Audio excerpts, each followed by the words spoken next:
Imaginez une entreprise du jeu vidéo rachetée avec son propre argent. Oui, c'est possible et c'est exactement ce qui vient d'arriver à EA à travers ce qu'on appelle un LBO.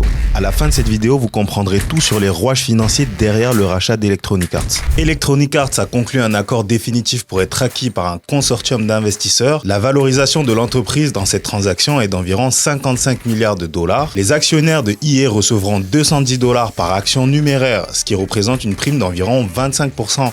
Par rapport à l'activité du cours non affecté avant les annonces du deal. Une partie du financement reposera sur de la dette, environ 20 milliards de dollars. Le consortium inclut un rollover de la participation déjà détenue par le PIF qui possédait déjà 10% des actions. L'opération est décrite comme un take private. Le PDG actuel, Andrew Wilson, devrait conserver son rôle après le rachat. La clôture de la transaction est prévue pour le premier trimestre de l'exercice fiscal 2027. Si l'opération se réalise, ce sera probablement le plus grand leverage buyout de l'histoire. Et voilà, c'est la fin de cette vidéo. Merci de vous abonner, de laisser un pouce bleu.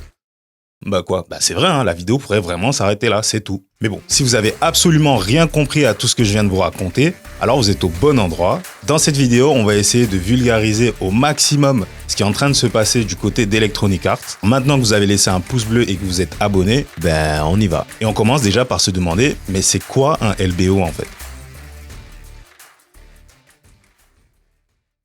Le LBO ou Leverage Buyout ou achat avec effet de levier, c'est une technique d'acquisition d'entreprise largement utilisée dans le private equity. L'idée centrale est simple, c'est acheter une société en finançant une grande partie du prix avec de la dette. C'est donc ça l'effet levier. Puis d'utiliser les bénéfices générés par la société pour rembourser cette dette. Pour vous donner une analogie, c'est un peu comme si par exemple vous alliez acheter un appartement à 100 000 €, mais vous apportez seulement 10 000 €. C'est ce qu'on appelle l'apport en général. Et les 90 000 € restants, vous les empruntez à la banque. Ensuite, vous mettez votre appart en location de sorte à ce que vos revenus mensuels payent le crédit que vous a accordé la banque.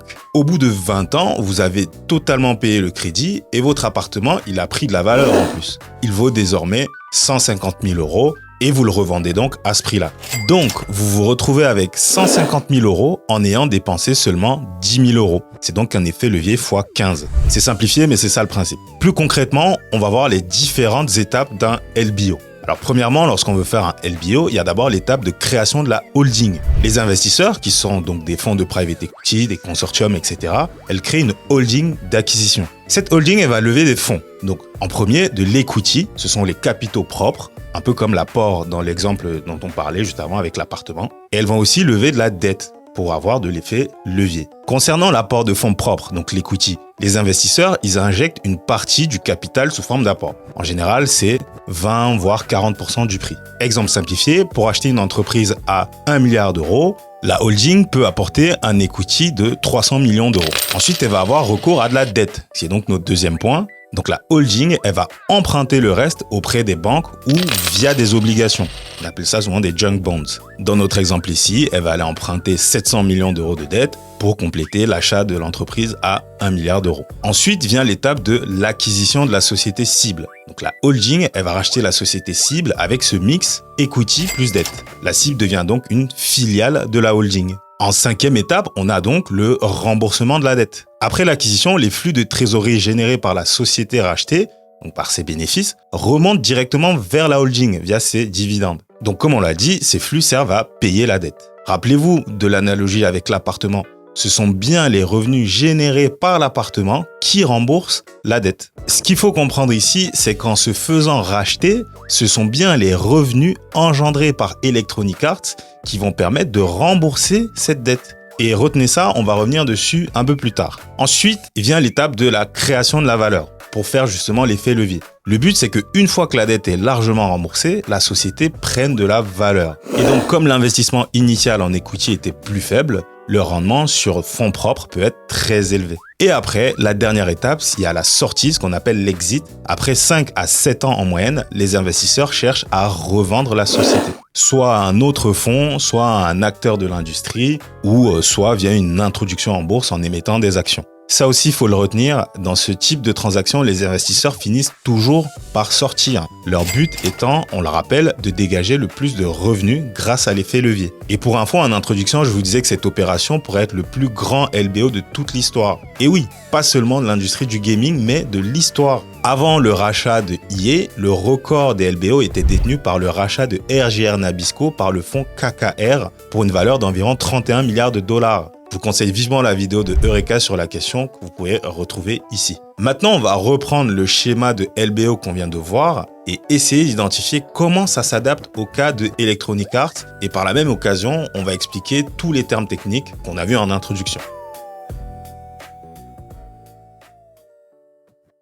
Alors, si on reprend notre schéma dans la section précédente, on a d'abord commencé par parler de la création de la holding. Notre holding ici, c'est le consortium qui est donc composé du fonds souverain saoudien, le PIF, de Silver Lake Partners et de Affinity Partners. Concernant le fonds souverain saoudien, le PIF, Public Investment Fund, il s'agit du fonds souverain du Royaume d'Arabie Saoudite, donc il appartient littéralement à l'Arabie Saoudite. Il s'agit d'un fonds qui a plus de 900 milliards de dollars d'actifs sous gestion, et il est présidé par Mohammed Ben Salman, qu'on appellera MBS, le prince héritier d'Arabie Saoudite. C'est un fonds d'investissement qui est très actif ces derniers temps. Ils ont investi dans divers projets d'infrastructures, automobiles, de luxe, mais ils sont aussi très actifs dans le gaming. Entre 2021 et 2022, ils ont racheté plusieurs parts d'éditeurs comme Take-Two, Activision Blizzard, Nintendo, Embracer Group et en le disant en intro, Electronic Arts. Donc avant même ce rachat, ils détenaient déjà 10% des actions du groupe. Là, ils ont fait ce qu'on appelle un rollover de leur participation. C'est-à-dire qu'ils vendent leurs propres actions chez EA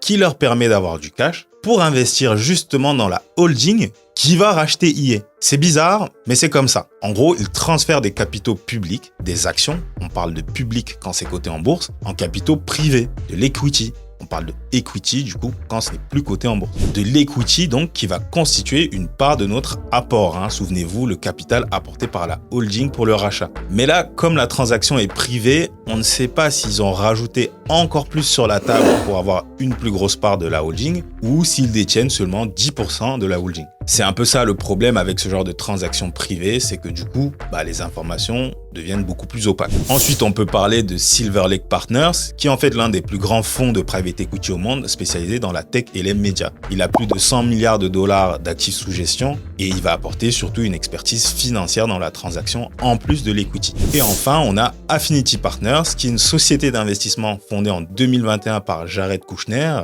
le mari de Ivanka Trump et donc le gendre de Donald Trump. Alors, c'est pas un gros fonds, mais il a reçu déjà une grosse partie de son financement initial lui-même par le PIF, justement. Tiens. Et lui, il aura surtout un rôle de partenaire politique et stratégique.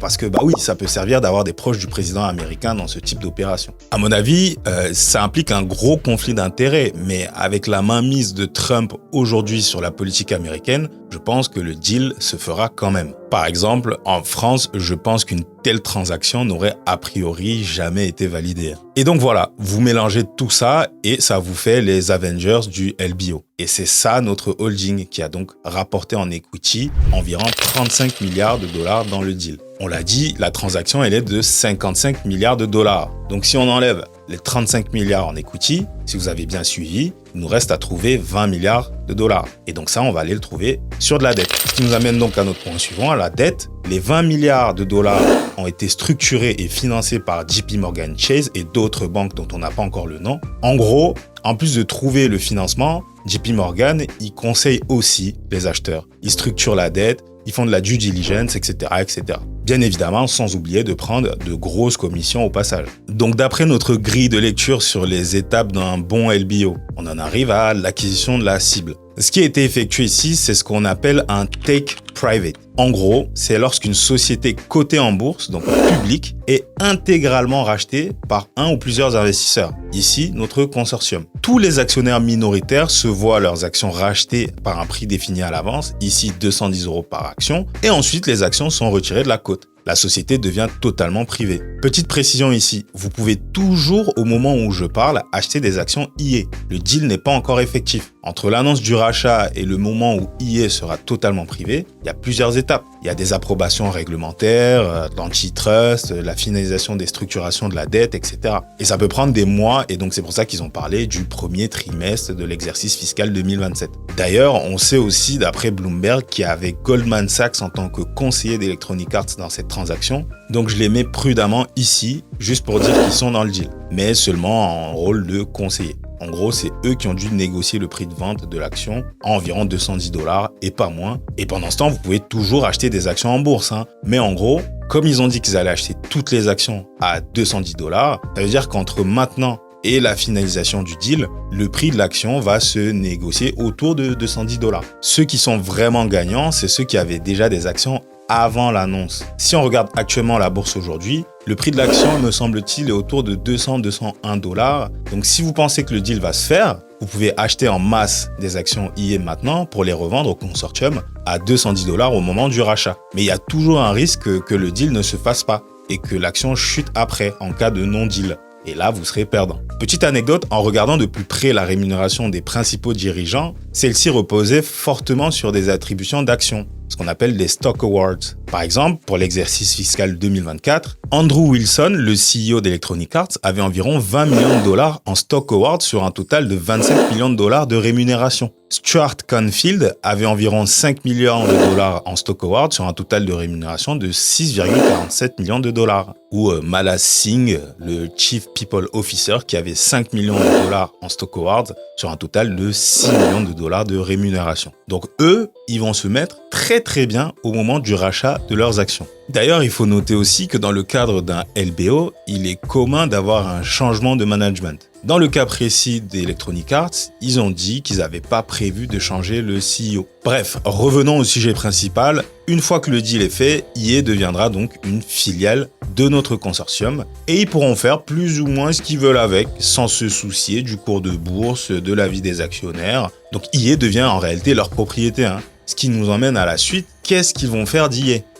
On l'a dit dans notre schéma, l'étape d'après, c'est le remboursement de la dette. Encore pour rester sur l'analogie de l'appart, maintenant que vous êtes propriétaire, il faut le mettre en location pour générer du revenu qui va payer le crédit de la banque. Donc qui va payer ici la dette. Donc là, a priori, la priorité sera de rembourser les 20 milliards de dollars de dette. Aujourd'hui, EA génère déjà plusieurs milliards de dollars de bénéfices par an, notamment grâce à ses licences comme EA Sports FC, Battlefield, Apex, les Sims, etc. Ces cash flows vont donc remonter vers la holding pour servir à payer la dette. Ensuite, l'étape d'après, c'est la création de valeur par effet levier. À côté de la dette, il faut aussi que la boîte prenne de la valeur. L'idée pour les investisseurs, c'est pas seulement de rembourser la dette, mais c'est que la boîte EA devienne encore plus rentable. En général, ça passe par couper les coûts, se recentrer sur les franchises et les business models les plus rentables. On reviendra dessus quand on va parler des conséquences pour le gaming, mais voilà, vous comprenez un peu l'idée. L'idée, c'est de faire en sorte que la boîte soit une machine à cash. Et enfin, il faut pas oublier la dernière étape qui est la sortie. Bah oui, vous croyez quoi ? Quand des fonds d'investissement comme ça font un tel rachat, un LBO, c'est pas parce qu'ils sont fans de gaming. Les fonds de private equity, ils ont un seul but, revendre une fois que l'entreprise a pris de la valeur. En général, ils font grossir la valeur de la boîte pendant un temps déterminé, 5 ans, 7 ans, 10 ans, et ensuite, ils la revendent au plus offrant. Ça pourrait être, par exemple, quelqu'un de l'industrie, Microsoft, Amazon, Tencent, peu importe. On l'a dit, ils peuvent aussi décider de la réintroduire en bourse en réémettant des actions. Ou alors, ils peuvent tout simplement la revendre à un autre consortium qui fera exactement la même chose. Le but ici étant tout simplement de tirer des bénéfices de l'effet levier qui aura été dégagé par la dette et la création de la valeur par la boîte. Donc maintenant qu'on a dit ça, ça implique quoi pour nous les joueurs ? Parce que jusqu'à preuve du contraire, on est sur une chaîne gaming, on n'est pas sur une chaîne de finance ici. Le rachat d'Electronic Arts, finalement, c'est une bonne chose ou pas ? Essayons d'analyser ça dans la prochaine section. Alors, il y a plusieurs choses qu'on peut dire de ce rachat et il peut y avoir du bon comme du moins bon. Commençons déjà par les points positifs. Le fait de sortir de la bourse enlève une pression énorme sur EA. Plus besoin de publier ses résultats trimestriels, ni à subir la volatilité du marché. Ça peut avoir un effet bénéfique sur la créativité des studios, qui n'auront plus à produire des jeux au gré des courbes de la bourse pour satisfaire les investisseurs. C'est un peu le problème que rencontre Ubisoft en ce moment. Deuxième point positif, peut-être qu'enfin les Arabes ne seront plus les méchants dans les jeux Battlefield. Et troisième point positif, j'en vois pas. C'est à peu près tout. Je crois que j'ai cité tous les points positifs. Alors par contre, en termes de points négatifs, là... déjà on l'a dit, le but d'une telle opération, c'est d'abord d'être rentable à fond. Donc, on l'a dit avant, diminuer les coûts au maximum. En ce moment, dans l'industrie du gaming, c'est souvent synonyme de licenciement massif. Je pense qu'il faudra suivre cet aspect de près. Deuxièmement, pareil, dans la même veine que couper un maximum les coûts, on va peut-être voir disparaître des licences des moins rentables. La société va être littéralement démembrée. Troisièmement, effet qui se coule, il faut également générer du revenu à fond. Donc on peut quasiment être sûr qu'on va être abreuvé de microtransactions, de DLC, d'abonnements en tout genre, de publicité in-game ou que sais-je. Vous me direz, c'est déjà un peu la philosophie d'IA, donc ça va pas trop nous changer en fait finalement. On peut aussi s'imaginer une consolidation dans le secteur entre ce consortium, Tencent et Microsoft qui rachètent tout. Vous voyez un peu le tableau. On se retrouve avec quelques acteurs dominants qui font un peu la loi sur toutes les grosses licences et sur tous les modèles économiques dominants. Et parlons aussi de l'éléphant au milieu de la pièce, le fait que le fonds saoudien, le PIF, soit impliqué, ça suscite quand même des interrogations quant à d'éventuelles influences sur le contenu. Par exemple, on peut s'imaginer de la censure, des valeurs culturelles, des orientations éditoriales. On peut légitimement craindre des restrictions ou des modifications dans les contenus sensibles. Tout ce qui est LGBT, politique, religion, violence, etc. Donc vous voyez finalement, on quitte de la pression des marchés financiers et des actionnaires d'un côté, ce qui est une bonne chose, à une pression qui me semble encore plus folle de la part des investisseurs qui doivent rentabiliser au maximum et rapidement leur achat. Et des banquiers donc qui doivent prendre leurs intérêts sur la dette. Oh, attention. En ce qui concerne mon avis personnel, vous l'aurez compris, je ne suis pas hyper enthousiaste par l'annonce de ce rachat. L'avenir nous dira si j'avais raison. En tout cas, vu les personnalités impliquées et les enjeux politiques, je pense que le deal va se passer. Et pour ceux qui aiment les paris financiers, je pense que c'est le moment de racheter des actions IA. Merci d'avoir regardé cette vidéo et merci à l'ami Romuald Ben qui est VP chez Sahel Capital, un fonds de private equity spécialisé dans l'agriculture en Afrique et qui m'a aidé à relire ce script. Si vous avez aimé la vidéo, n'hésitez pas à liker, à laisser un commentaire pour me donner votre ressenti sur ce rachat. N'hésitez pas à booster 3 fois la vidéo et moi je vous dis à la prochaine pour une nouvelle vidéo. Ciao!